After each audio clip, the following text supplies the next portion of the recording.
සුබ දවසක් යාළුවනේ. අදත් මම ඔයගලන්ට Flutter වල අලුත් වීඩියෝ එකක් සමගයි channel එකට ආවේ. අද මම Flutter වල ඔයගලන්ට custom widget එකකින් login authentication එකක් static authentication එකක් හදන හැටි කියලා දෙන්නයි බලාපොරොත්තු වෙන්නේ. හරි, අපි දැන් වැඩේ පටන් ගමු. මුලින්ම අපි authenticator dart එකක් හදමු. ඒකට lib එකට ගිහලා new ඔබලා dart file තෝරලා මේකට නම දෙමු authenticator කියලා. ඊට පස්සේ ඒක ඇතුලේ අපි import කරමු material dart එක. හරි. දැන් ඊළඟට අපි class එකක් හදමු authenticator කියලා.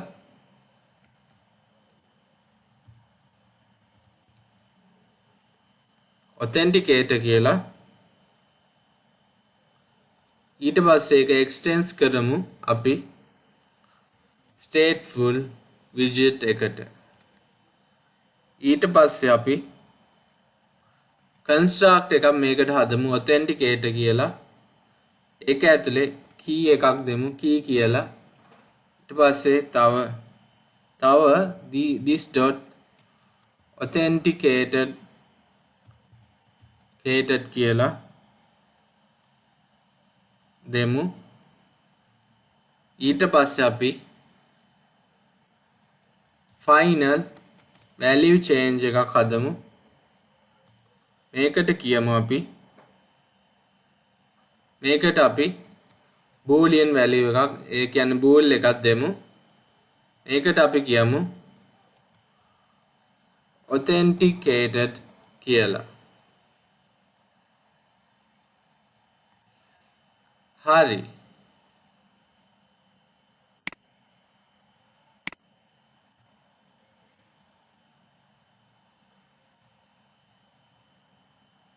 ඊට පස්සේ අපි override කරමු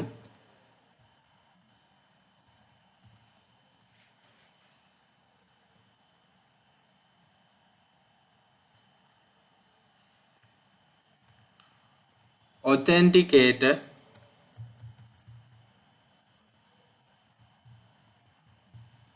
state කියලා දීලා මේකට අපි create state එකක් දෙමු. ඊට පස්සේ ඒක සමාන කරමු new authenticator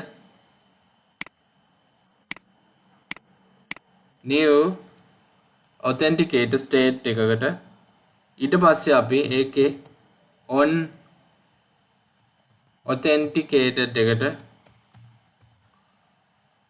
අපි දෙමු අපේ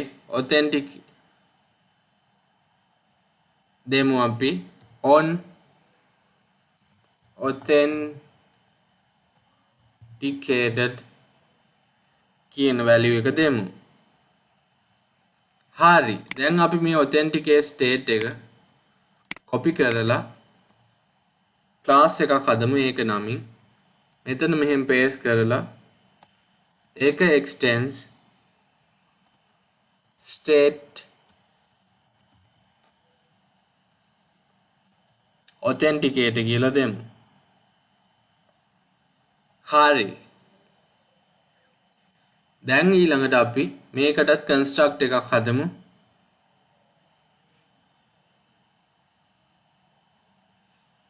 authenticator state එක දීලා ඒකේ key කියලා දීලා this dot authenticated කියලා දෙමු. ඊට පස්සේ අපි final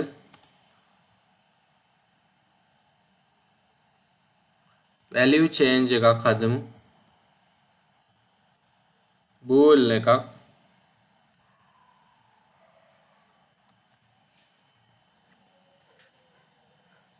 ඒකට අපි කියමු on authenticated කියලා.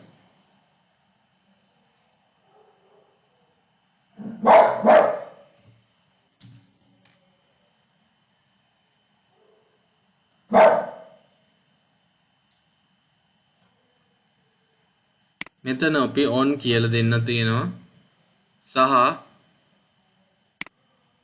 ඊට පස්සේ අපි override කරමු missing overrides ටික. ඊට පස්සේ මේ කෝඩ් එක මෙතනින් delete කරලා අපි ඊළඟට on authenticated එක යටින් text editing control එකක් හදමු අපේ static user ට. ඊට පස්සේ තව text editing control එකක් හදමු අපේ static password එකට. ඊට පස්සේ අපි void onPress method එකක් හදමු අපේ login එකට. ඒක ඇතුලේ අපි if එකක් දෙමු if user dot text එක not equal to user. ඒ කියන්නේ user තිබ්බොත් අපේ login එක success. තව මෙතන o එකක් දෙමු password dot text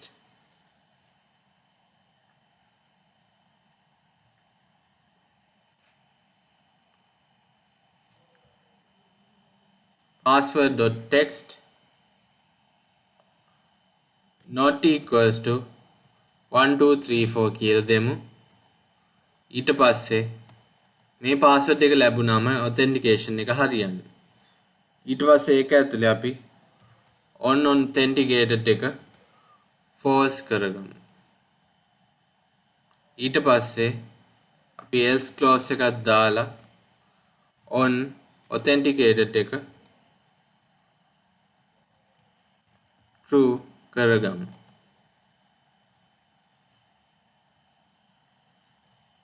ඊට පස්සේ අපි දැන් ini state එකක් දෙමු.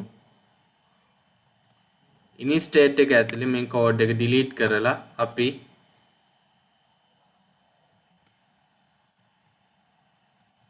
password එක සමාන කරමු new text editing controller කියලා.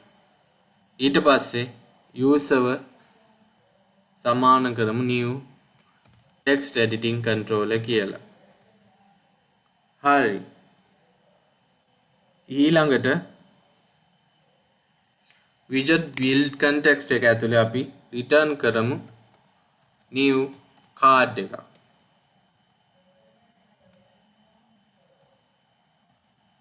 ඒක ඇතුලේ child කෙනෙක් අපි දෙමු padding child කෙනෙක්.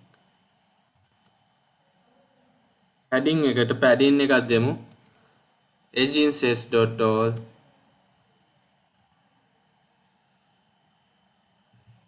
.0 කියලා. ඊට පස්සේ child කෙනෙක් දෙමු column එකක්. ඒක ඇතුලේ අපි children දෙමු children widget එකක් දෙමු new text field එකක්. ඊට පස්සේ අපේ controller ට අපි ඉස්සෙල්ලම user දෙමු. ඊට පස්සේ decoration එකක් දෙමු input decoration කියලා. ඒක ඇතුලේ label text එකට අපි user name කියලා දෙමු.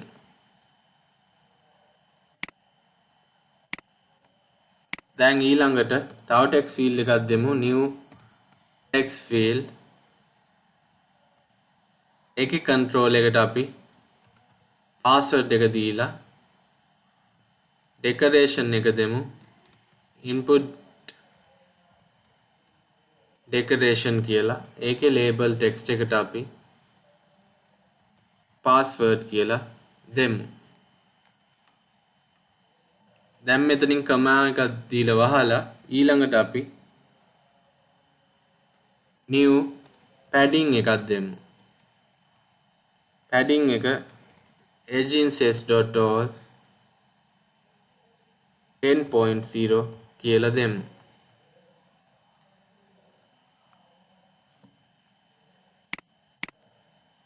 ඊට පස්සේ අපි child කෙනෙක්ව දෙමු raise button එකක්.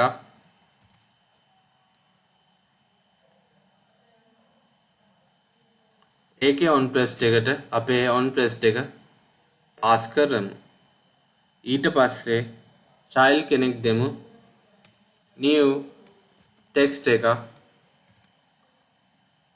ඒකේ අපි කියමු login කියලා. හරි. දැන් අපේ authenticator dart එකේ වැඩ කටයුතු අවසන්. දැන් තියෙන්නේ main.dart එකට ගිහිලා මේක අපිට අපේ හදාගට custom widget එක implement කරන්නයි තියෙන්නේ. හරි.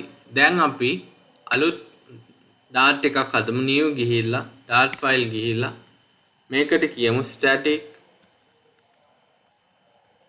static login කියලා.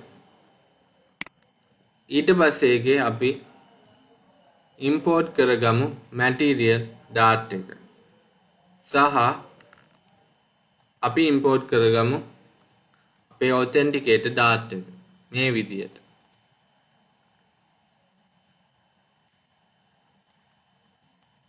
ඇත්තටම ඊට කලින් අපි මෙතන අපේ live template එක ඉස්සෙල්ලාම implement කරගමු. ඊට පස්සේ අපි import කරමු අපේ authenticator dart එක.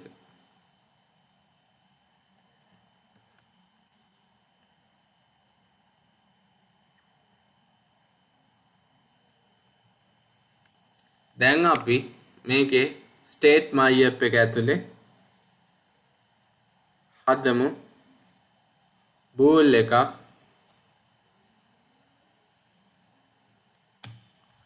is authenticated කියලා. ඊට පස්සේ අපි void එකක් හදමු. void method එකක් හදමු. void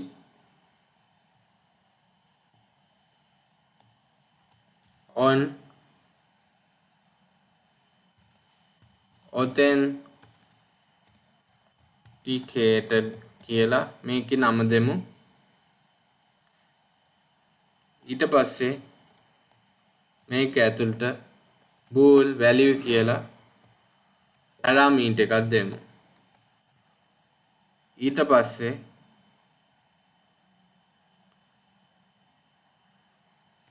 අපි මෙතන set state එක දෙමු. ඒකේ is authenticator සමාන කරමු false වලට.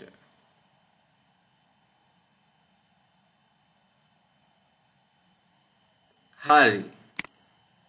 ඊට පස්සේ අපි init state එකක් දෙමු.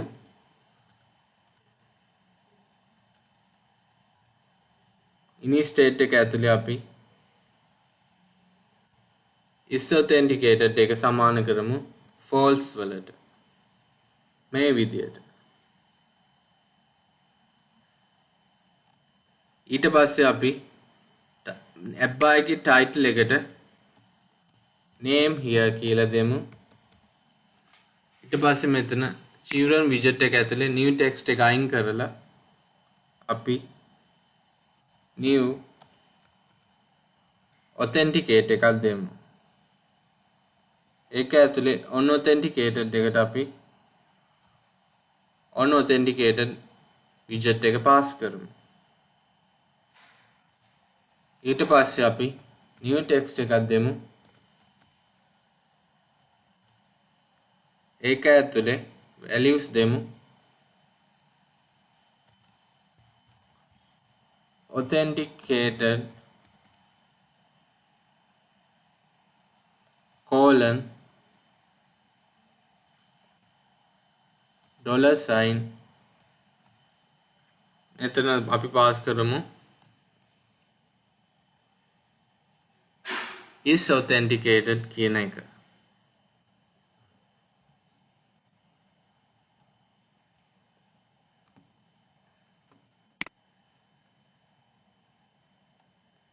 හරි. අපි දැන් අපේ static login එකේ code එක අවසන් කරලායි තියෙන්නේ. දැන් තියෙන මේක run කරලා output එක බලන්න. ඒකට අපි run static login.dart එක ඔබමු. මේක build වුණාට පස්සේ මම නැවත ඔයගොල්ලන් හම්බෙන්න එන්නම්. හරි. දැන් ඕගොල්ලන්ට පේන්නේ අපි සාදාගත්ත custom widget එක static authentication form එක. මේකේ user name එකක් password එකක් type කරන්න ඉඩක් දීලා තියෙනවා. අපි දැන් මෙතන login එකේ ගියාම authenticated එක false or true වෙන්න ඕනේ. හරි වුණොත් false, හරි වුණොත් true, false වෙන්නේ වැරදි වුණොත්. අපි දැන් බලමු. හරි user name එක user කියලා type කරලා password එක 1 2 3 4 කියලා type කරලා login ඔබලා බලමු. හරි. දැන් අපිට authenticated true කියලා ආවා. ඒ කියන්නේ අපේ login එක success. මේ user name එකයි password එක හරියට දුන්නාම login එක success වෙන විදිහට අපිට හදන්න පුළුවන්. දැන් මේක වැරදි user name එකකුයි වැරදි password එකකුයි දීලා login වෙන්න බලමු. login ඔබපු ගමන් authenticated එක false වුණා. ඒ කියන්නේ static login එකේ තියෙන user සහ 1 2 3 4 password එක අපි හරියට දාපු නැති නිසායි authenticated එක false වුණේ.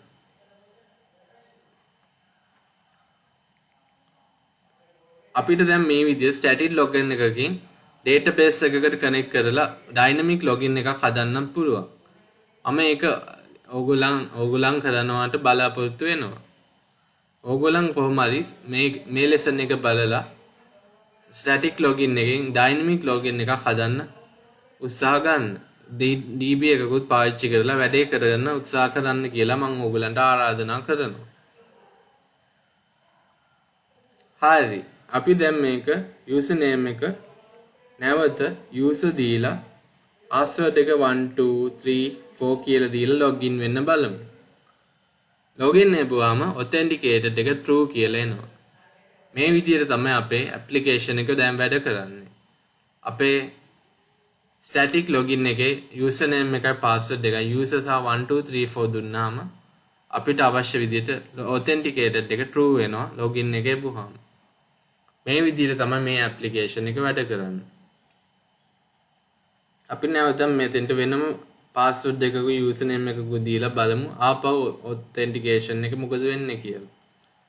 දැන් login එපුවාම authenticated false කියලා එනවා. ඒ කියන්නේ මේකට default values දෙන්න ඕනේ. නැවත 1 2 3 4 user name user දීලා login වෙමු. දැන් authenticated එක true වුණා. හරි. අද පාඩමෙන් මම ඔයගලන්ට බලාපොරොත්තු වෙන්නේ කියලා දෙන්න stateful widgets වලින් custom widgets වලින් stateful custom widgets වලින් login එක static login එක කියලා දෙන්නයි බලාපොරොත්තු තිබ්බේ. හරි. අද ඒක සාර්ථකයි. මම සිතනවා මේ කියන ඔයගලන්ට මේ වීඩියෝ එකෙන් මේ ටියුටෝරියල් එකෙන් දැනුම ලැබෙන්නට ඇතයි මම සිතනවා. හරි. අද පාඩම මෙතනින් අවසන් කරනවා. අදට custom widgets වල පාඩම් දෙකක්ම කරා. දැන් custom widgets පාඩම ඉවරයි. තවත් අලුත් පාඩමකින් ඊළඟ එපිසෝඩ් එකේදී මම ඔයගොල්ලන්ව හම්බ වෙන්න එන්නම්. එතෙක් goodbye guys and please take care.